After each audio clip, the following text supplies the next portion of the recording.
The opposite of truth சத்தியத்தினுடைய எதிர்ப்பதம் is not false doctrine. பொய்யான உபதேசம் அல்ல, That is deception. அது வஞ்சனை. Opposite of truth is lie. சத்தியத்தினுடைய எதிர்ப்பதம் பொய். And Jesus said Satan is a liar. பிசாசு பொய்யன், சாத்தான் பொய்யன் என்று I am சொன்னார். the truth. நான் சத்தியம் என்று சொன்னார். A liar is one who gives you a false impression. ஒரு பொய்யன் உங்களுக்கு தவறான ஒரு கருத்தை கொடுப்பான். And you can give a false impression without opening your mouth. நீங்களும் கூட வாயை திறக்காமலேயே ஒரு தவறான ஒரு தோற்றத்தை காண்பித்து விடலாம். In the Old Testament, பழைய ஏற்பாட்டிலே you could tell a lie only by opening your mouth. வாயை திறந்து மட்டுமே பொய் பேச முடியும். But in the New Testament for Christians, புதிய ஏற்பாட்டு காலத்தில் உள்ள கிறிஸ்தவர்களுக்கு the standard is higher. அந்த நிலையானது தரமானது உயர்ந்திருக்கிறது. And I'll give you an example. நான் ஒரு உதாரணத்தை உங்களுக்கு தருகிறேன். In Acts of the Apostles chapter 5, அப்போஸ்தலர் நடவடிக்கைகள் 5ஆம் அதிகாரம், we see what a lie is. பொய் என்றால் என்ன என்று பார்க்கிறோம். Then when you understand what a lie is, then you'll understand what the truth is. பொய் என்றால் என்ன என்பதை நீங்கள் விளங்கிக் கொண்டால் மெய் என்றால் என்ன, சத்தியம் என்றால் என்ன என்பதை Then you'll விளங்கிக் கொள்ள understand the truth that came through Jesus Christ. அப்படியானால் இயேசு கிறிஸ்து மூலமாய் உண்டான சத்தியத்தை நீங்கள் விளங்கிக் கொள்ள The முடியும். truth that will set you free. சத்தியம் உங்களை விடுதலையாக்கும். The first sin mentioned in the Bible is lie. வேதத்திலே முதல் சொல்லப்பட்ட குறிப்பிடப்பட்ட பாவம் பொய். Which is the first sin mentioned in the Word of God? தேவனுடைய வார்த்தையிலே சொல்லப்பட்ட முதல் பாவம் எது? It's not Adam's sin, by the way. ஆதாமுடைய பாவம் அல்ல என்பதை நீங்கள் நினைவில் வைத்துக் கொள்ள வேண்டும். Not even the fall of Satan, because that is mentioned only in Isaiah 14. சாத்தானுடைய வீழ்ச்சியும் கூட அல்ல, என்றால் அது ஏசாயா 14ஆம் அதிகாரத்தில் தான் சொல்லப்பட்டிருக்கு. What is the first sin mentioned in Genesis chapter 3? ஆதியாகமம் 3ஆம் அதிகாரத்திலே குறிப்பிடப்பட்ட முதல் பாவம் என்ன? There is no sin in Genesis 1 and 2. ஆதியாகமம் 1, 2 அதிகாரங்களிலே பாவமே இல்லை. But in Genesis 3, ஆதியாகமம் 3ஆம் அதிகாரம், in the Bible, வேதத்திலே the first sin mentioned in the Bible done by a created being. ஒரு சிருஷ்டிக்கப்பட்ட ஒரு வஸ்துவினாலே செய்யப்பட்ட முதல் பாவம். Shall I tell you what it is? என்ன என்று உங்களுக்கு சொல்லட்டுமா? It's when the devil told Adam, பிசாசு ஆதாமை பார்த்து சொன்னபொழுது, you shall not die. நீ சாக மாட்டாய். He told Eve. Eve had said, if I eat this, I will die. நான் இதை புசிக்கும் நாளிலே சாவேன் என்று ஏவாள் சொன்னாள். That was true. அது மெய். And Satan said, சாத்தான் சொன்னான், you shall not die. நீ மரிக்க மாட்டாய் என்று சொன்னான். That is the first sin mentioned in the Bible. வேதத்திலே குறிப்பிடப்பட்ட முதல் பாவம் இதுதான். And it was a lie. அது பொய். It's a lie. அவன் Satan said is a liar. சாத்தான் ஒரு பொய்யன், அவன் சொன்னது பொய். Jesus said he's been a liar from the beginning. ஆகவே தான் ஆதி முதல் அவன் பொய் சொல்கிறான் என்று இயேசு சொன்னார். So never forget that the first sin mentioned in the Bible is lying. ஆகவே வேதத்திலே சொல்லப்பட்ட முதல் பாவம் பொய் என்பதை மறந்துவிட வேண்டாம். You know what is the last sin mentioned in the Bible? வேதத்திலே சொல்லப்பட்ட கடைசி பாவம் என்ன தெரியுமா? That's in Revelation chapter 22. வெளிப்படுத்தின விசேஷம் 22ஆம் அதிகாரத்திலே வாசிக்கிறோம். And verse 15. 15ஆம் வசனம். Again lying. இங்கேயும் பொய்.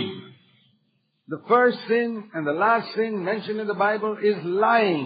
முதல் பாவமும் வேதத்தில் சொல்லப்பட்ட கடைசி பாவமும் பொய். So that's pretty serious. ஆகவே இது ஒரு கொடிய பாவம். And the first sin that God punished in the church is lying. சபையிலே தேவன் தண்டித்த முதல் பாவம் பொய். So you learned 3 things today. ஆகவே இன்றைக்கு 3 காரியங்களை கற்றுக்கொண்டீர்கள். The first sin mentioned in the Bible is lying. வேதத்திலே சொல்லப்பட்ட முதல் பாவமானது பொய். The last sin mentioned in the Bible is lying. வேதத்திலே கடைசியாக குறிப்பிடப்பட்டிருக்கிற பாவமும் பொய். And the first sin God judged in the church is lying. சபையிலே தேவன் நியாயந்தீர்த்த முதல் பாவமும் பொய் தான். That's why one of the first things we got to teach our children is to stop telling lies. ஆகவே தான் பிள்ளைகள் பொய் சொல்வதை நிறுத்த வேண்டும் என்பதுதான் அவர்களுக்கு நாம் சொல்லிக் கொடுக்க வேண்டிய முதல் பாடம். There are 2 things we must teach our children more than any other thing. எந்த காரியத்தை காட்டிலும் அதிகமாக நாம் பிள்ளைகளுக்கு சொல்லிக் கொடுக்க வேண்டிய காரியம் 2 உண்டு. One is to honor their father and mother. ஒன்று தங்களுடைய தகப்பன் தாய் கனமனுகிற காரியம். Which includes honoring all people who are older than them. அப்படி சொல்லும் பொழுது அவர்களை காட்டிலும் வயதிலே முதிர்ந்த எல்லாரையும் கனம் பண்ண வேண்டும். And secondly, never tell lies. ஒரு காலம் பொய் சொல்லக்கூடாது. Other things are not so serious. மற்ற காரியங்கள் எல்லாம் அவ்வளவு கொடிதான காரியம் அல்ல. If you can teach your children to honor their parents, நம்முடைய பெற்றோரை கனம் பண்ண வேண்டும் என்கிற பாடத்தை சொல்லிக் கொடுத்து, honor older people, வயது முதிர்ந்தவர்களை கனம் பண்ண வேண்டும், to stop lying, you have taught them the most important thing. பொய் சொல்வதை நிறுத்த வேண்டும் என்று நீங்கள் சொல்லிக் கொடுத்து விட்டீர்கள் என்று சொன்னால் முக்கியமான காரியத்தை சொல்லிக் கொடுத்து In விட்டீர்கள். Acts chapter 5, அப்போஸ்தலர் நடவடிக்கைகள் 5ஆம் அதிகாரம் we read of a time when all the believers were selling all their property and giving the whole money to God to help the poor believers. விசுவாசிகள் எல்லாம் தங்களை சொத்துக்களை எல்லாம் விற்று அவர்கள் தேவனுடைய பணிக்காக கொடுத்தார்கள். அங்குள்ள ஏழை விசுவாசிகள் உதவி செய்வதற்காக கொடுத்தார்கள். That was not a command of God then, it's not a command of God today. அன்றைக்கும் அது தேவனுடைய கட்டளை அல்ல, இன்றைக்கும் அது தேவனுடைய பிரமாணம் அல்ல. And nobody told them to do it. நீங்கள் அதை செய்ய வேண்டும் என்று யாரும் அவர்கள் சொல்லவும் இல்லை. Even today nobody tells anybody to sell all their property and give it to God. இன்றைக்கும் உங்களுடைய சொத்தை எல்லாம் விற்று நீங்கள் தேவனுக்கு கொடுங்கள் என்று யாரும் சொல்லவும் இல்லை. But these people did it. ஆனால் இந்த ஜனங்கள் love for their poor fellow believers. தங்களுடைய சக ஏழை விசுவாசிகள் மீது இருந்த அன்பின் நிமித்தமாய் அப்படி செய்தார்கள். It says in Acts 4:34, all those who owned land or houses sold them and brought it all and gave it to the apostles. 34ஆம் வசனத்திலே நிலங்களையும் வீடுகளையும் உடையவர்கள் அவைகளை விற்று விற்கப்பட்டவைகளின் கிரயத்தை கொண்டு வந்து அப்போஸ்தலருடைய பாதத்திலே வைத்தார்கள். And the apostles didn't take it, they distributed it. அப்போஸ்தலரும் அதை எடுத்துக்கொள்ளவில்லை, அவர்கள் அதை வாங்கி பகிர்ந்து கொடுத்தார்கள். But we read in verse 5 and one couple who were believers, Ananias and Sapphira, 5ஆம் அதிகாரத்திலே 1ஆம் வசனத்திலே அனனியா சப்பிராள் என்கிறதான ஒரு தம்பதிகளை குறித்து they வாசிக்கிறோம். also sold a piece of land. அவர்களும் தங்களுடைய நிலத்தின் ஒரு பகுதியை விற்றார்கள். And they discussed at home, how much shall we give to God? அவர்கள் வீட்டிலே தேவனுக்கு எவ்வளவு கொடுக்கலாம் என்பதை அவள் இருவரும் விவாதம் பண்ணினார்கள். I don't know how much they decided, but let's assume they decided 50%. அவர்கள் எவ்வளவு தீர்மானித்தார்கள் என்று தெரியாது, 50% கொடுக்கலாம் என்று தீர்மானித்தார்கள் என்று வைத்துக் கொள்வோம். Now, if somebody today sells their property இப்பொழுது யாராவது தங்களுடைய சொத்தை விற்று and gives 50% for God's work, தேவனுடைய ஊழியத்திற்கு 50% கொடுப்பார்களே ஆனால், what would you call such a person? அப்படிப்பட்ட நபரை என்னவென்று அழைப்பீர்கள்? I think he'd be one of the most spiritual people in the church. சபையில் அவர்தான் இருக்கக்கூடிய எல்லாரை காட்டிலும் அதிக ஆவிக்குரியவர் என்று நாம் எண்ணுவோம். How many of you have sold your property and given 50% to God? உங்களுக்கு எத்தனை பேர் உங்களுடைய சொத்தை நீங்கள் விற்று தேவனுக்கு 50% கொடுத்திருக்கிறீர்கள்? I haven't done it. நான் அதை செய்யவில்லை. I've never met anybody who's done it. அதை அப்படி கொடுத்தவர்கள் யாரையும் நான் சந்தித்ததும் இல்லை. 50% of the cost of what they got to give it to God. அவர்கள் என்ன பெற்றுக் கொண்டார்களோ அதிலே 50% தேவனுக்கு என்று கொடுக்கிறார்கள். They'd be really considered spiritual today. உண்மையாலுமே அவர்கள் ஆவிக்குரியவர்கள் என்றுதான் எண்ணப்படுவார்கள். But they were killed. ஆனால் அவர்கள் அங்கே கொலை செய்யப்பட்டார்கள். Why should somebody be killed for giving 50% of his sale value to God? விற்ற அந்த கிரயத்தில் 50% கொடுத்தவர்கள் ஏன் கொல்லப்பட வேண்டும்? It's very important to understand that. இதை விளங்கிக் கொள்வது மிக முக்கியம். That God's not interested in a person's money. தேவன் ஒரு நபருடைய பணத்திலே விருப்பமுள்ளவராய் இல்லை. Today people say, pastors, இன்றைக்கு ஜனங்கள் சொல்லுகிறார்கள், பாஸ்டர்கள் சொல்லுகிறார்கள், if you don't give 10% to God, God will punish you. நீங்கள் 10% தேவனுக்கு கொடுக்காவிட்டால் தேவன் உங்களை தண்டிப்பார். Here's a man who gave 50% and God killed him. நீங்க 50% கொடுத்தார், அவனை தேவன் கொன்று விட்டார். Showing God is not interested in your money. எதை காண்பிக்கிறது? உங்களுடைய பணத்திலே தேவனுக்கு விருப்பம் இல்லை. Maybe he gave 90%. ஒருவேளை அவன் 90% கொடுத்திருந்தான். He was killed. அவன் கொலை செய்யப்பட்டான். Imagine giving 90% of your income to God and God being unhappy with you and killing you. கற்பனை செய்து பாருங்கள், உங்களுடைய விற்ற காரியத்தில் 90% தேவனுக்கு கொடுக்கிறீர்கள், ஆனாலும் தேவன் சந்தோஷப்பட்டவரை உங்களை கொலை செய்கிறார். This story proclaims a lie to all that today's pastors are preaching. இந்த சம்பவமானது இன்றைக்கு இருக்கக்கூடிய அநேக பிரசங்கியார்கள் பாஸ்டர்களுக்கு ஒரு சத்தியத்தை கொடுக்கிறது. It teaches that God's not interested in our money. தேவன் நம்முடைய பணத்தில் விருப்பமுள்ளவராக இல்லை என்பதை போதிக்கிறது. He's interested in our being truthful. ஆனால் சத்தியம் உள்ளவனாக இல்லாதிருந்தால் He doesn't want any of our money. அவருக்கு எந்த பணமும் நமக்கு தேவையில்லை. அவருக்கு தேவையில்லை. He wants us to be 100% honest. நாம் 100% நேர்மையுள்ளவர்களாக இருக்க வேண்டும் என்று தான் ஒரு விரும்புகிறார். That's the story here. அதுதான் இந்த சம்பவம். And what did they do? அவர் என்ன செய்தார்கள்? All these people were standing in a line and coming and putting the money at the apostles' feet. அங்கே அப்படியே வரிசையா நின்று ஒருவராய் வந்து தங்கள் விற்ற நிலத்தினுடைய பணத்தை எல்லாம் பாதத்தில் வைக்கிறார்கள். Nobody opened their mouth. யாரும் வாய் திறக்கவில்லை. They just came with a bag and left it there. பையை கொண்டு வந்து அந்த பணத்தை அப்படியே வைத்து விட்டு போகிறார்கள். Nobody counted it. Apostles didn't count it. யாருமே அதை எண்ணி பார்க்கவில்லை. அப்போஸ்தலர்கள் அதை எண்ணவில்லை. They just kept it there and went one by one. ஒருவராக வந்து தங்கள் வைத்திருந்த பணப்பையை வைத்து விட்டு போகிறார்கள். Picture this in your mind. A lot of brothers and sisters coming and putting their bag of money and going out. இப்பொழுது மனதிலே கற்பனை செய்து பாருங்கள், அப்படியே வரிசையில் நிற்கிறார்கள். ஒருவராய் வந்து பணப்பையை வைத்து விட்டு போய்கொண்டே இருக்கிறார்கள். Ananias comes along. அங்கே அந்த வரிசையிலே அனனியா இப்பொழுது வருகிறார். Keeps his bag there and goes. தன்னுடைய பணப்பையை வைத்து விட்டு போகிறார். As he goes, அவர் போகும்பொழுது Peter says, Ananias, come back here. பேதுரு, அன்னையாவே இங்கே வா என்று கூப்பிடுகிறார். It's like the police catching you. Police உங்களை பிடிப்பது போல. Come back here. இங்கே வா. And Ananias knew he's caught. நல்லா மாட்டணும் என்று அனனியா எண்ணினார். And he must have been thinking, how did Peter know? பேதுருக்கு எப்படி தெரியும் என்று அனனியா எண்ணிக்கொண்டிருக்கிறார். Because Peter was not like today's preachers. இந்த பிரசங்கியார்களைப் போல பேதுரு இல்லை. Peter was a man who walked with God. தேவனோடு கூட நடந்த ஒரு மனிதர் பேதுரு. He had discernment. அவருக்கு பகுத்தறிவு இருந்தது. He could look at a person, ஒரு நபரை பார்த்த உடனே and see through him. அவர் மூலமாக உள்ளூராக பார்க்கிறார். Look at a person's eyes and see whether the person was a hypocrite. ஒரு மனிதனுடைய கண்களை பார்த்த மாத்திரத்திலே அவன் மாய்மாலக்காரன் என்பதை கண்டுபிடித்து விடுகிறார். It is the most important requirement in elder brothers around the world. உலகம் முழுவதுமாய் இருக்கக்கூடிய மூப்பொருளுக்கு மிகவும் தேவையான ஒரு குணம் என்றால் அதுதான் பகுத்தறியக்கூடிய பிரசங்கிக்கக்கூடிய திறமை அல்ல, but discernment. ஆனால் பகுத்தறியும் திறன். The most important requirement in the world's church today is discernment. Who is a hypocrite and who is true? யார் மாய்மாலக்காரன் யார் மெய்யானவன் என்பதை வித்தியாசம் கண்டுபிடிக்கக்கூடிய பகுத்தறியும் திறன் இன்றைக்கு தேவை. Many of our churches have been spoiled by hypocrites who sit there, whom the elders have allowed them to sit there for a long time. அநேக நாட்களாக உள்ளே சபைக்குள்ளே உட்காரும்படி அனுமதித்த மாய்மாலக்காரர்கள், அவர்கள் அனுமதித்தன் காரணமாக அநேக சபைகள் பாழாய் போய்விட்டது. I looked at a man for a few minutes. ஒரு மனிதனை நான் ஒரு சில நிமிடங்கள் கண்களை பார்த்தேன். Member of that church.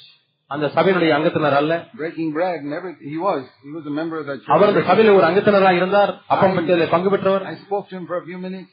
ஒரு சில நிமிடங்கள் நான் பேசினேன். I could see that man was not straight. அந்த நபர் நேர்மையானவன் அல்ல என்பதை நான் கண்டுபிடித்தேன். I told the elders, this man's a hypocrite. You should remove him. ஆகவே நான் அந்த மூப்பர்களை பார்த்து, இவர் ஒரு மாய்மாலக்காரர், இவரை நீங்கள் சபையை விட்டு நீக்கி விடுங்கள் என்று சொன்னேன். They didn't listen to me. அவள் எனக்கு செய்து கொடுக்கவில்லை. I never tell an elder brother what to do. I only give them advice. That's all. நான் மூப்பர்களுக்கு ஆலோசனை மட்டுமே கொடுப்பேனே அல்லாமல் என்ன செய்ய வேண்டும் என்று அவர்களை நிர்பந்திப்பதில்லை. Because I'm not a pope. நான் ஒரு போப்பாண்டவர் அல்ல. I'm just a brother. நான் ஒரு சகோதரன். My duty is to give advice and leave it to them. என்னுடைய வேலையெல்லாம் ஆலோசனை கொடுப்பது, அதோடு விட்டு விடுவது. And that person a few years later, அதே நபர் ஒரு சில ஆண்டுகள் கழித்து caused such a lot of confusion in that church is still not recovered till today. அந்த சபையில் எவ்வளவோ குழப்பங்களை விளைவித்து விட்டார். இன்றும் அந்த சபை அந்த குழப்பங்களிலிருந்து மீண்ட பாடில்லை. But when he caused all the confusion, அந்த குழப்பங்கள் எல்லாம் நடத்தி கொண்டிருக்கும் பொழுது, then they realized I was right. அப்போதுதான் நான் சொன்னது சரி என்று அவர்கள் உணர்ந்தார்கள். We can say, oh, so and so is a good brother. இன்னார் நல்ல சகோதரர் என்று நாம் சொல்லலாம். He's doing so many things for the church. சபைக்கு நிறைய அதிகம் செய்கிறார். Ask God for discernment. தேவனிடத்திலே பகுத்தறிவை கேளுங்கள். So Peter called Ananias, come here. அனனியாவே இங்கே வா என்று பேதுரு கூப்பிடுகிறார். And look what he told him. பேதுரு என்ன சொன்னார் என்று பாருங்கள். First question. முதலாவது கேள்வி. Verse 3. மூன்றாவது வசனம். Why did you tell a lie to the Holy Spirit? பரிசுத்த ஆவியானவருக்கு விரோதமாக ஏன் பொய் சொன்னாய்? Ananias could have said, அன்னையா சொல்லியிருக்கலாம், I never opened my mouth. What lie are you talking about? நான் வாயே திறக்கவில்லையே, என்ன பொய்யை பற்றி நீர் பேசிக் கொண்டிருக்கிறீர்? I quietly came, left the bag and went away. What lie are you talking about? அமைதியாக வந்தேன், பையன் அங்கே வைத்து விட்டு போகிறேன், என்னை போய் பொய் சொல்லுகிறேன் என்று சொல்கிறீர்களே. Why has Satan filled your heart? சாத்தான் உன் இருதயத்தை நிரப்பினது என்ன? Verse 3. மூன்றாம் வசனம். You know what happens when you tell a lie? ஒரு பொய் சொல்லும் பொழுது என்ன நடக்கிறது தெரியுமா? This is a believer. விசுவாசி. I'm not talking about unbeliever. அவிசுவாசியை பற்றி நான் சொல்லவில்லை. When a believer tells a lie, ஒரு விசுவாசி பொய் சொல்லும் பொழுது, you know who fills his heart? அவருடைய உள்ளத்தை நிரப்புகிறது யார்? Even if he speaks in tongues, அந்நிய பாஷை பேசினாலும் சரி, Satan. சாத்தான். Not the Holy Spirit. பரிசுத்த ஆவியானவர் நிரப்புகிறது. Why has Satan filled your heart to tell a lie? ஒரு பொய் சொல்லும்படி சாத்தான் உன் இருதயத்தை நிரப்பினது என்ன? He says not that you didn't give your money. பணத்தை கொடுக்கவில்லை என்பது அல்ல அங்கே உள்ள காரியம். God's not interested in your money. பணத்திலே தேவனுக்கு விருப்பம் இல்லை. And here's what God says. இங்கே தேவன் சொல்கிறார் பாருங்கள். Peter, when you did not sell the land, the money was yours. அதை விற்க முன்னே அந்த பணம் முன்னுடையதா இருக்கவில்லையா? After you sold it, it was still yours. அதை விற்ற பின்பும் அந்த கரிய முன் வசத்தில் இருக்கவில்லையோ? Have you heard that? கேட்டீர்களா? God doesn't want your money before you sell the land. நிலத்தை விற்பதற்கு முன்பதாகவும் தேவனுக்கு பணம் தேவையில்லை. God doesn't want your money after you sell the land. நிலத்தை விற்ற பிறகும் தேவனுக்கு அந்த பணம் தேவையில்லை. He's not interested in your money. உன்னுடைய பணத்திலே தேவனுக்கு விருப்பம் இல்லை. But why do you tell a lie? ஏன் பொய் சொல்லுகிறாய்? What was the lie? அங்கே சொன்ன பொய் என்ன? Here we read the first sin punished in the church. சபையிலே நியாயந்தீர்க்கப்பட்ட தண்டிக்கப்பட்ட முதல் பாவத்தை இங்கே வாசிக்கிறோம். Telling a lie without opening your mouth. வாயை திறக்காமலேயே பொய் சொல்லுவது. Sitting in the meeting without opening your mouth and telling a lie. கூட்டத்திலே அமைதியாக உட்கார்ந்து கொண்டு வாயை திறக்காமலேயே ஒரு பொய் சொல்லுவது. Have you understood how you can come to a meeting and tell a lie? கூட்டத்துக்கு வந்து எப்படி பொய் சொல்வது என்பதை விளங்கிக் கொண்டீர்களா? Have you understood how you can look in a certain way and tell a lie? ஒரு விதத்திலே உங்கள் தோரணையை காண்பித்து எப்படி பொய் சொல்வது என்பதை விளங்கிக் கொண்டீர்களா? வாயை திறக்காதபடி. Have you understood how you can keep quiet and tell a lie? அமைதியாக இருந்து கொண்டே ஒரு பொய் எப்படி சொல்வது என்பதை பார்த்து விட்டீர்களா? What is a lie according to New Testament standards? புதிய ஏற்பாட்டினுடைய தரத்தின்படி பொய் என்றால் என்ன? This is like asking what is a lie in the PhD and what is a lie in the kindergarten. LKG-யிலே பொய் என்றால் என்ன, PhD-யிலே பொய் என்றால் என்ன என்று கேட்பது போல. Lie was opening your mouth and saying something wrong. பழைய ஏற்பாட்டு காலத்திலே வாயை திறந்து ஒன்றை சொன்னால் தான் அது பொய்யாக மாறுகிறது. The commandment was you shall not bear false witness against your neighbor. உன் அயலானுக்கு விரோதமாக பொய் சாட்சி சொல்லாதிருப்பாயாக என்பதுதான் கட்டளை. Open your mouth and tell a lie about somebody, you should not do it. வாயை திறந்து ஒருவருக்கு விரோதமாக பொய் சாட்சி சொல்வது அது செய்யக்கூடாது. New Testament, புதிய ஏற்பாட்டிலே lie is something else. பொய் என்பது வித்தியாசமானது. Lie is giving a wrong impression. பொய் என்பது தவறான ஒரு தோற்றத்தை காண்பிப்பது. நாம் ஜெபிப்போம். Heavenly Father, பரலோக பிதாவே, we have heard so much. நாங்கள் எவ்வளவோ கேட்டிருக்கிறோம் ஆண்டவரே. You have challenged us. நீர் எங்களை சவாலிட்டிருக்கிறீர். Help us to respond. ஆண்டவரே, அதற்கு கீழ்ப்படி எங்களுக்கு உதவி செய்கிறார்கள். Preserve us in purity. பரிசுத்தத்தில் எங்களை காத்துக்கொள்ளும் ஆண்டவரே. We pray in Jesus' name. இயேசுவின் நாமத்தில் ஜெபிக்கிறோம் பிதாவே. ஆமென். ஆமென்.